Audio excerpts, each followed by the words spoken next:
From the waterways and skies to the lands we live upon, ecosystems are crucial to life on Earth. Countless species of plants and animals live within them, all serving a vital role in the web of life. They provide the air we breathe and the resources many of us depend upon to survive. Sadly, impacts ranging from greenhouse gases and resource extraction to endless desires for urban expansion are undermining these precious ecosystems. To this end, we've invited experts on ecosystems and human impacts to explore how we can preserve our lands and waterways and the numerous creatures that live within them. They are Dr. Maryam, an environmental researcher, and Dr. Soumyajit, Bhar, an assistant professor and assistant dean at BML Munjal University. After their presentations, they kindly took questions from the audience. I must say the session's very informative and interesting. We heard no elephants by 2050, potentially, very alarming. How distance dilutes the understanding of public harm and also undermining collective action. So these are important topics indeed, as they show how human action, driven, for example, by consumerism, affects the world we very much rely upon. Here at the Thrive Project, we have projects around decolonizing ecologies, the Global South, capital consumerism, and the sharing and solidarity economic principles. So stay tuned for those. So I'd like to thank our guests for sharing their valuable knowledge and experience with us. And this will lead us to this portion of tonight's session, which is around the questions that have been asked by our audience members. And we'll kick it off with one that I'll direct this to everyone in the room. So for the speakers who are with us at the moment, if you guys could chime in on this. So as a starting off question, let's look at global habit of humans. What change in the global habit of humans can be undertaken to protect life on Earth? So what would that be? So what's the one thing that as humans that we could do to protect life on Earth? And anyone can kick it off here. Anyone would like to go first? That's quite difficult, but let me take a stab at it. Definitely, one thing is that of we human beings have to identify that there is always a conflict between freedom of choice and living together, and the need human beings fundamentally have this innate need that they want to live together, and that's actually even from the literature point of view also it's well documented that the innate need for human beings to live together. But freedom of choice looks like a very luring thing when it comes. So I would not consider this as a habit, but it's something I would say it's short-sightedness in a way, trying to kind of quickly go for something which is more like an exit option, as I was trying to present in my presentation, and take that exit option and not staying and negotiating and trying to resolve a conflict. And trying to see that, okay, if there is a conflict, I need to run out of this conflict. Is something I feel is very necessary, and it applies to everywhere. It applies to countries trying to negotiate on an issue like climate change and so on and so forth. So this tendency to avoid negotiations, and all negotiations are going to lead to a suboptimal outcome for each individual concern, and that we have to understand. And that is accepting that and then working towards a long-term goal collectively is something which I feel is extremely necessary. Although I'm not very sure can it be qualified as a habit. Yeah, important point. Running away from these issues is not going to solve them, is it? I'll pass over to Dr. Rustaee. Could you share your thoughts on this point? Yeah, thank you for your question. I would choose to reduce overconsumption. So many of today's challenge, climate change, deforestation, biodiversity loss, pollution, are rooted in taking more than the earth can generate. I think if every person can consumption wisely, we have better planet for live, and we can manage any environmental challenge. And beside the overconsumption, we have the million of people suffer from hunger, and it shows the imbalance between distribution of resources in the world. And I think we need to reduce overconsumption in the developing countries. If I have changed habit, I change the overconsumption, especially in the kids. Yes, indeed, that's an important one. We live on a finite planet, right? So we can't be consuming as if we have infinite resources. So moving along, I'd like to go to a more specific set of questions. I'll address this question to Dr. Bhar first, if you may. This one here is around thrivable consumption, as we would use the word thrivable. How do we encourage that? How do we do that whilst respecting people's aspirational growth? So how do we take into account that people aspire for growth whilst we're trying to make sure people are consuming in a reasonable way, in a thrivable way? Over to you, Dr. Bhar. Thank you. So again, this question, I don't think there is a quick easy fix to this problem. This I would say at the core of the issue of overconsumption, as Dr. Maryam was saying. The issue is that individuals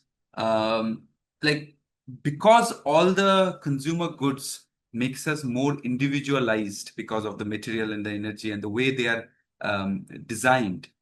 We end up shaping the whole good life definition. In my work, I use this term, the good life definition of ones that we hold. And because once the definition of the good life changes, definitely it is not individuals level, but it is at the level of the socio-cultural level. The political economy aligns also with that. Once that changes, however, it becomes extremely difficult for an individual to suddenly do something which is completely against. Like, I'm just giving you a simple example. Like if at least in India, I can speak, like the definitions of success includes that you have a certain type of car by certain age. The kind of big kind of houses that you have also becomes the definitions of success, and so on and so forth. And these definitions have been created socio-culturally. There are larger contexts why those definitions have got created, and nobody has actively created it, but it has just got created because of the various processes interacting with each other. Now, once these are created, it's extremely difficult for an individual to stand out of it. They have to fall to that, because otherwise they have the risk of becoming quote unquote being socially excluded. So we need to be able to change the larger definitions of socio-cultural definition, for which we definitely need a change in the political economy. So it cannot happen without that top change. But even if that top change happens, there has to be this, what I call the social resonance, which is basically how individuals aspires and what the political economy aligns. And then once that this thing, individual versus structure alignment happen, we find something called the resonance. And that resonance we have to strike, but we have to understand that individuals at the very core level wants company of others. And this is something which is very true. And there are a lot of examples that can be given. Although in a world which is becoming extremely individualized, it is extremely difficult. So yeah, so it's not so easy to be able to implement it, but definitely we have to work at the level of the good life definition, which sits at much higher level than the individual per se, more at the socio-cultural level. Yeah, that would be my response. Yes, that sounds like a good explanation. The thing that we know is that we need to do some sacrifices, right? If we are to achieve a world in the future. And I think that's one level of understanding that people need to accept. And as you said, looking at the societal level rather than individually. But thanks for sharing those thoughts. If I can go over to you, Dr. Rustaee, looking at, you were talking about elephants, and I was also shocked, maybe some of our audience members were, to hear that if we do not fundamentally change some of the ways we go about things, we may not have elephants. over the next 25 years or so. And that's a very scary thought. So in line with that, can you give us an understanding of how elephants actually contribute to keeping forests and grasslands healthy? Tell us a little bit about that.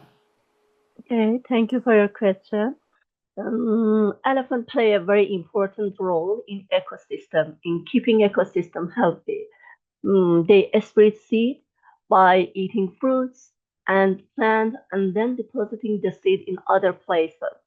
They can knocking down the small trees and bushes, and they can dig water hole for other animals and create path for other, and also known elephant as ecosystem engineering.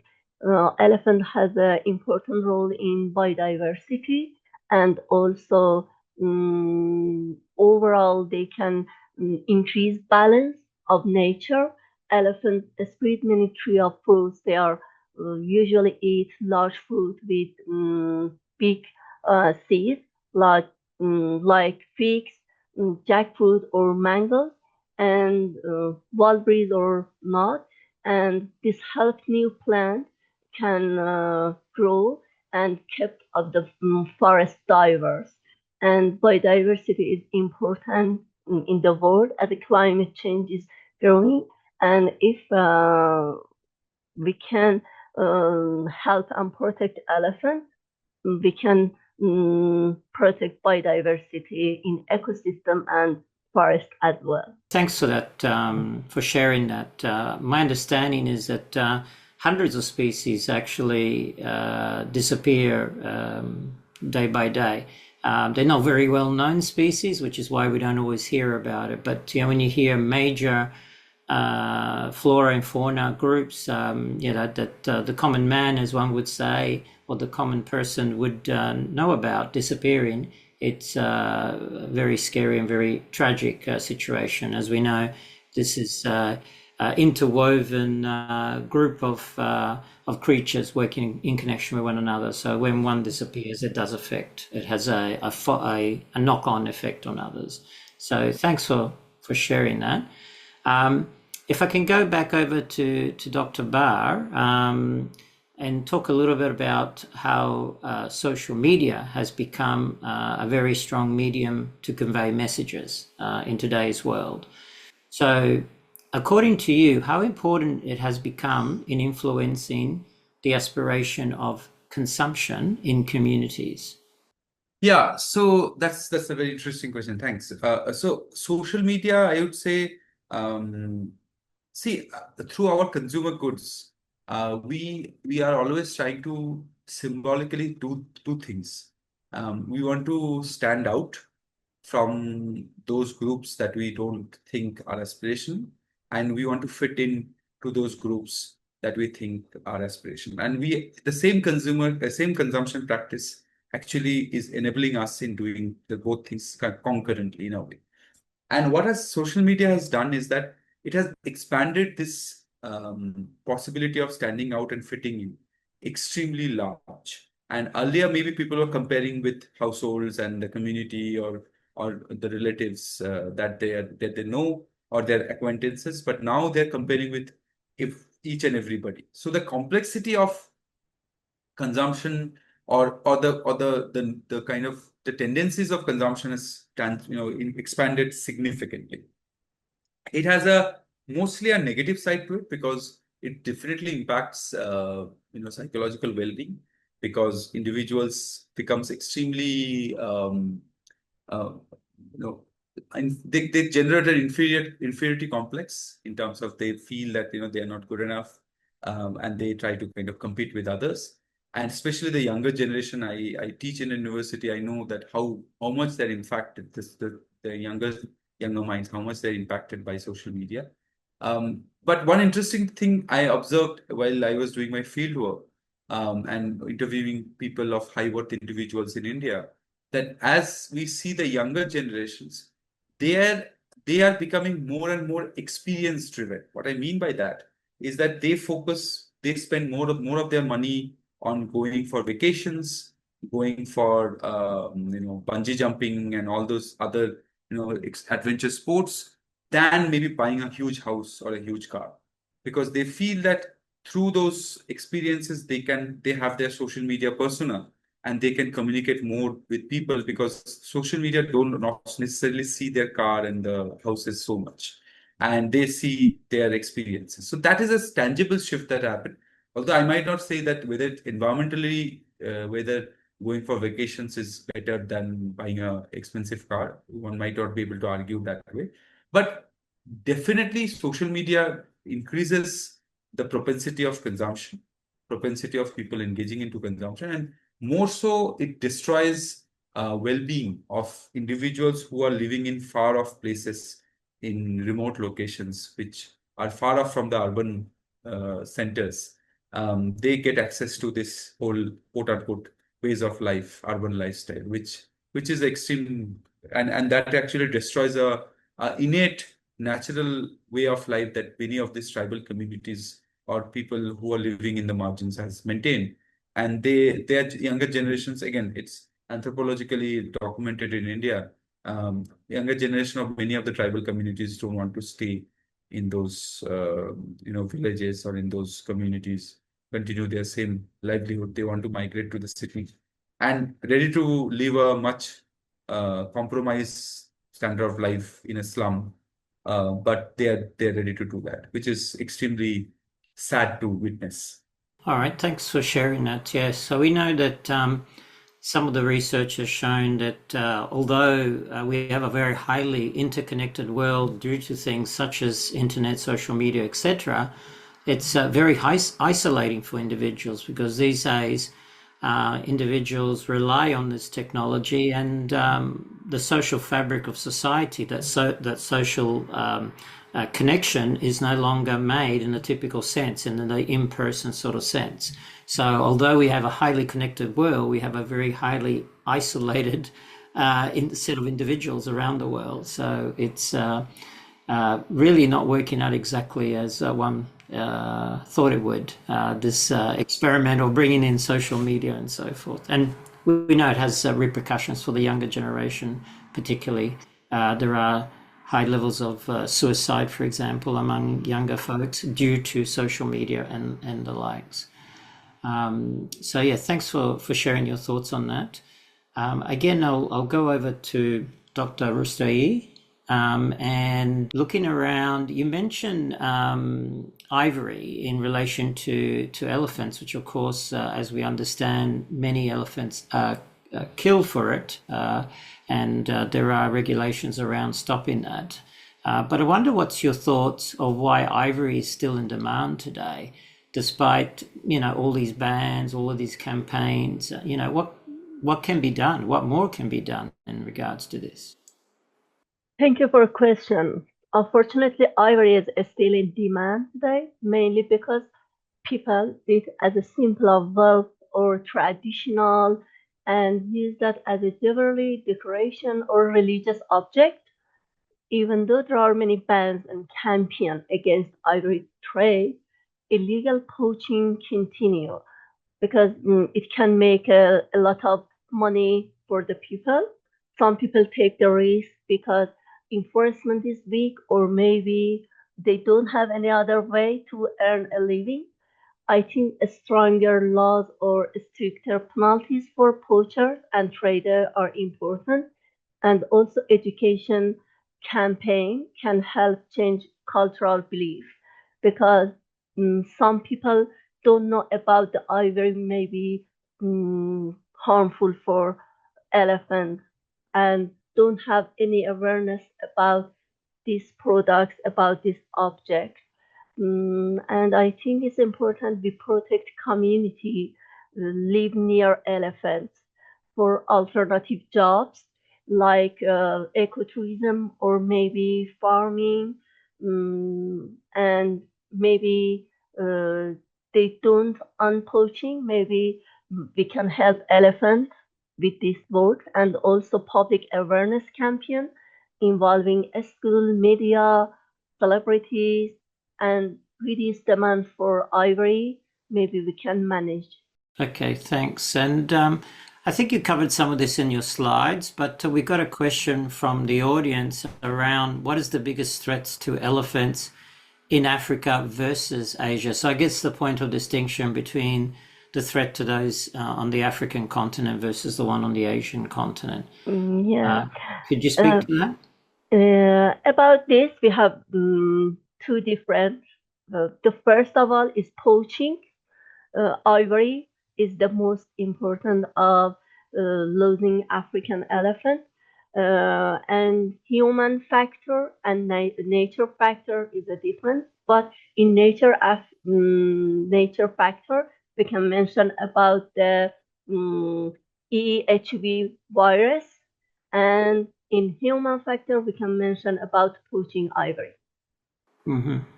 So really, I know there are fines for poaching with elephants and their ivory and so forth, but maybe the fines need to be bigger, maybe it needs to involve jail time. I mean, maybe the penalties need to be increased or something along those lines to really put people off from what is biodiversity destruction. It's literally killing an animal which has a right to be here. So yeah, exactly. And one of the reasons we lose forest African elephant is the ivory, because the ivory in forest African elephant is valuable. Is we can make money more with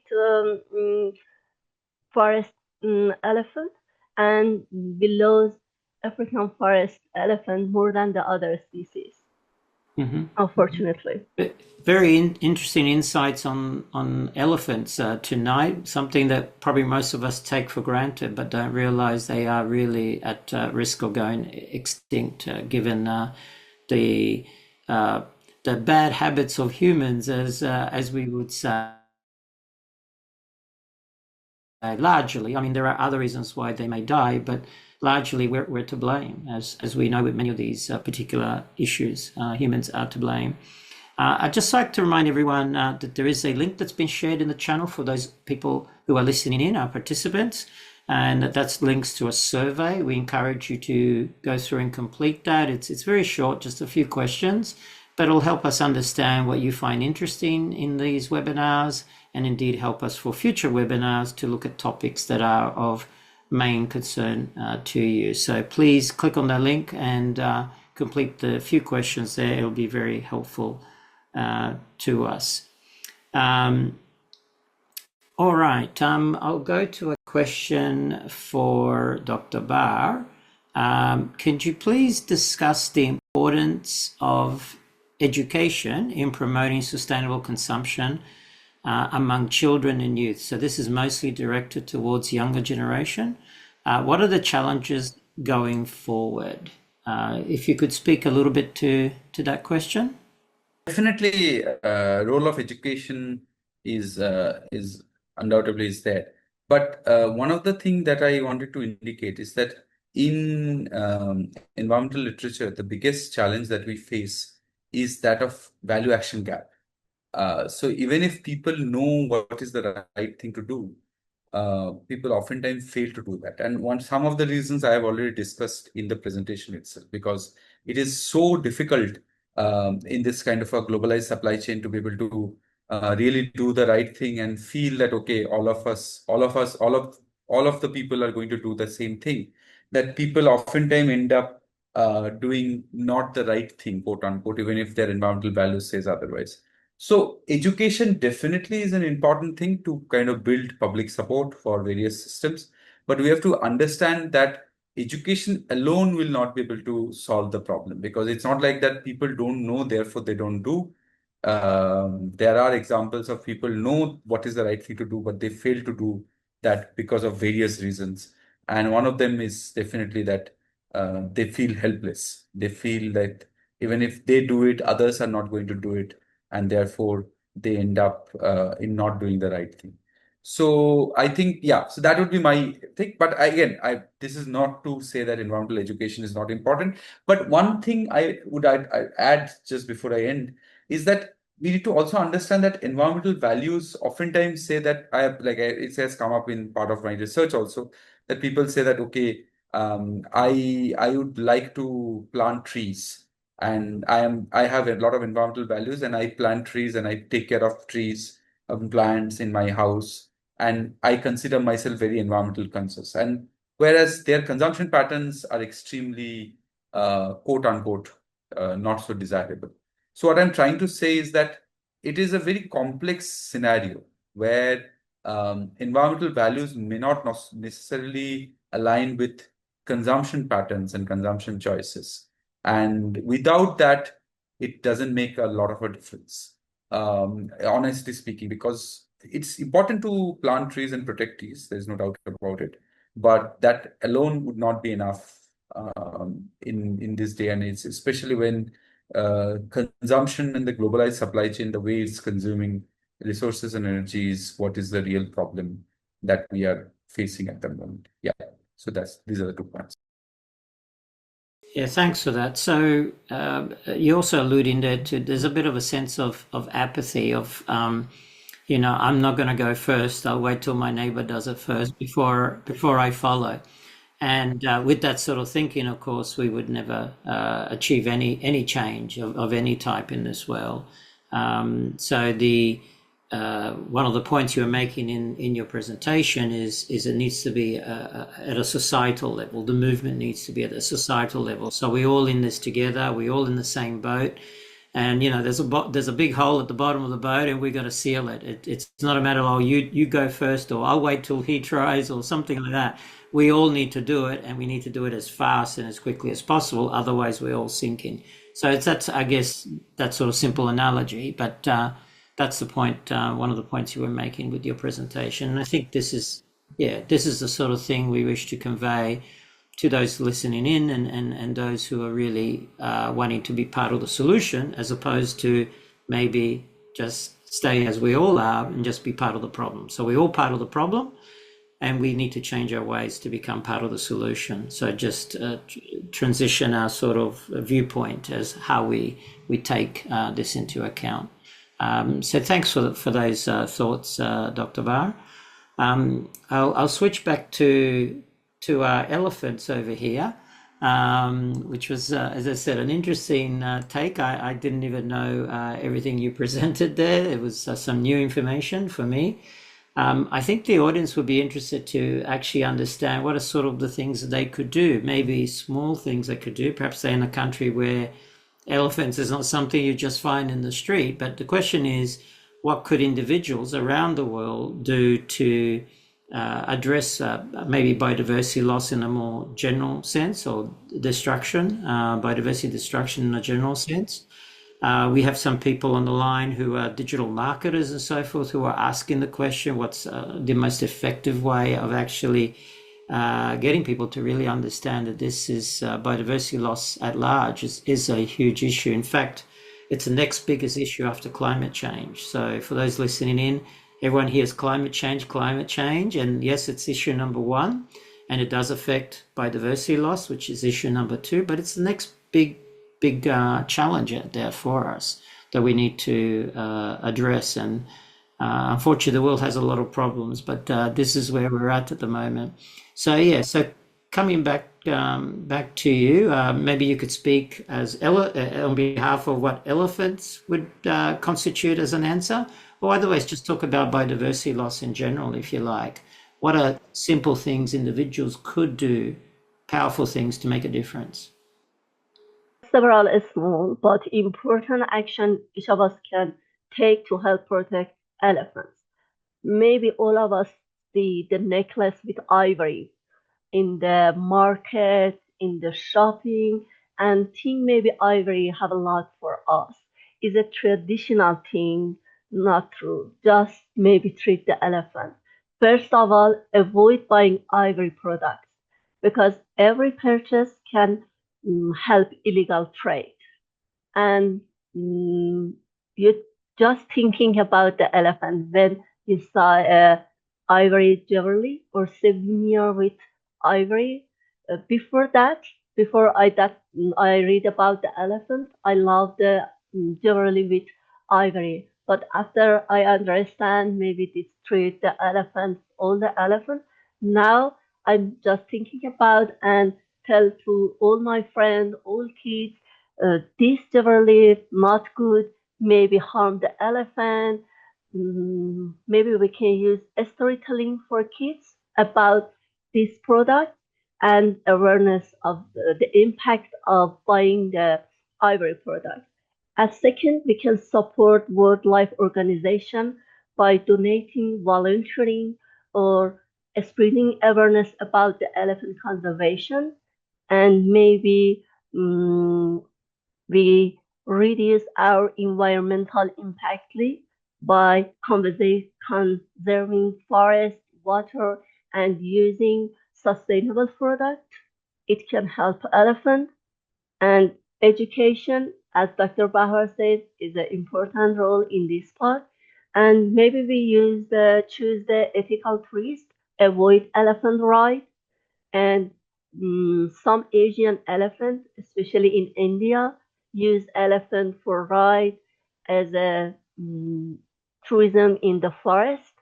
It's harmful for elephants, and advocate for stronger laws and champion to protect elephants. Yes, reducing demand, right? If Yeah, there is no exactly. demand for a particular product or service, especially in this case that is harvested from another live creature, then we can actually reduce the loss that may come from those particular animals, reducing its population, and becoming extinct eventually. And as humans, we're on that path as well. I might add, we're also at the mercy of becoming extinct because we do rely on many other animal and plant species, flora and fauna. And if these start to disappear, we're only like shooting ourselves in the foot. At the end of the day, we're also on that path to extinction.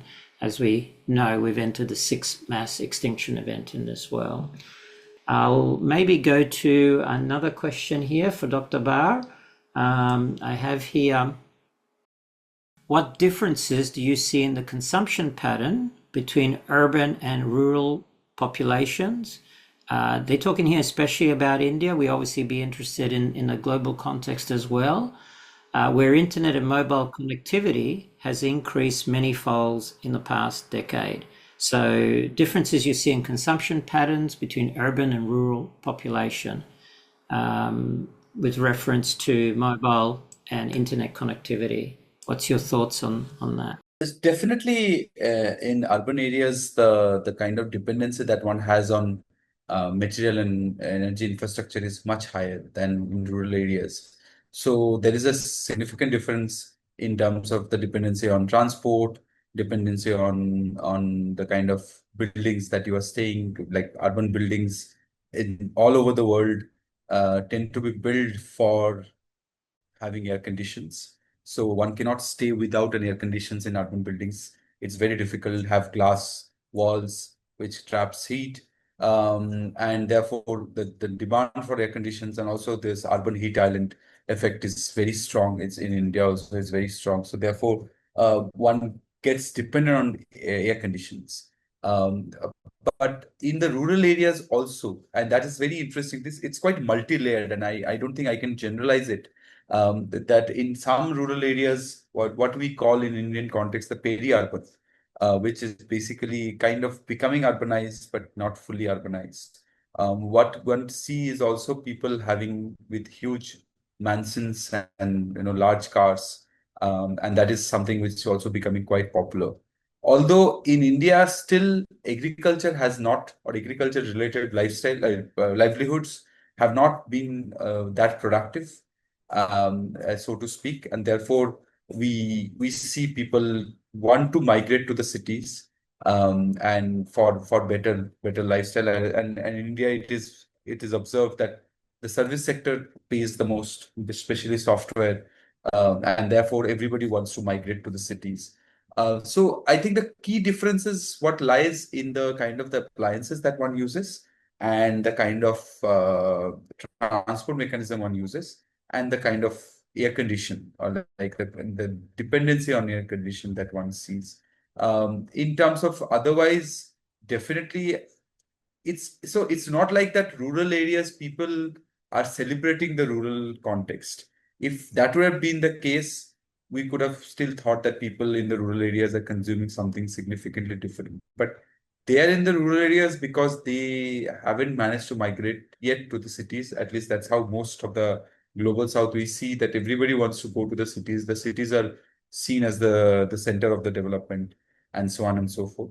And that is the really an unfortunate thing, because if you see the literature which talks about alternative developments, they all talk about localized development and localized ways of life, which is more focused on reconstructing rural areas. But yeah, so this is where I think this kind of stops. That there is this rural is kind of and a mirror of the urban, and so forth. Therefore, there is not huge of a difference. Obviously, differences there because comparatively poorer individuals are in the rural areas, so they cannot afford many of the consumer goods that one can afford in the urban areas. But if you give them the same amount of income, you might see that they are consuming almost similar. I don't see there's necessarily a very drastic difference in other than maybe the use of ACs, is what I would say. And the world's only getting warmer, so these sort of shifts are only going to be more and more pronounced over time. Yes. And, you know, although you're speaking from your studies, which is around the country of India or the Indian subcontinent, that's 15% of the population just there alone. So it is a significant number of people. But thanks for sharing that. If I may go back to Dr. Rustaee, I've got here another question. It's a good one. If elephants disappear, what impact would that have on the planet and on us? So if elephants do become extinct, what would be the repercussions for the rest of the world? As I thought, elephants known as ecosystem engineering because they shape the environment in ways that benefit many other species. They help plants, they help animals, and for example, by spreading seeds from fruits they eat, they help forest and grassland grow and remain diverse. By spreading seeds from fruits, they can help to biodiversity in planet as well. Without elephant, many plants would struggle to reproduce, and the forest would become less healthy. And elephant also create clearing and water hole to other animals, and maybe the other animals can find easily water or food, and many species of birds, mammal, insects could lose their habitats and access to water. And this would disrupt the balance of ecosystem and reduce biodiversity. And really the problem in today's world, because we have a climate change as well. And for humans, the loss of elephants, not only loss of a species of animal, because in some region would affect tourism in countries that relied on wildlife attraction, and it could even impact agriculture and climate as well. So there you go. Elephants are, among many other species, are indispensable. We really do need them on this planet, and it's our actions that is making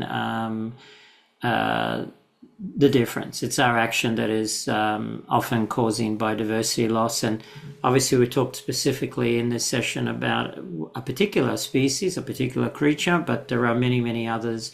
And as I said, we also need to look at also the flora, actually looking at plant species also that are indigenous and are necessary for our future here on the planet. We're running short of time to cover too much more. There are some other questions here, but we'll pass them around later to our speakers here who could then share their responses, and we'll make them available through our news service. So for anyone who's signed up for this event, or if you're referring a friend perhaps, let them know to sign up for our newsletter service, and they can then be in the loop and actually get access to things such as the recordings, as well as answers to the questions that we were not able to cover here this evening. So I'm not able to, as I said, ask any more questions at this time because I'm getting flagged here that I need to pass back over. But we will allow our speakers to follow up on those. And once again, thank you very much for sharing your time with us and your insights. We welcome you to work with Thrive in other areas of the organization. For the audience here, we do have workshops and other things. Mike will probably talk about these type of things. One's coming up at the end of this month. Please make a point of signing up for that. Well worthwhile being a part of the better understanding, the knowledge that comes from being part of these sort of sessions. The more you understand about what's going on in this world, the better position you are in to contribute to the solution, as opposed to remain how many of us have started with, being part of the problem that we find here.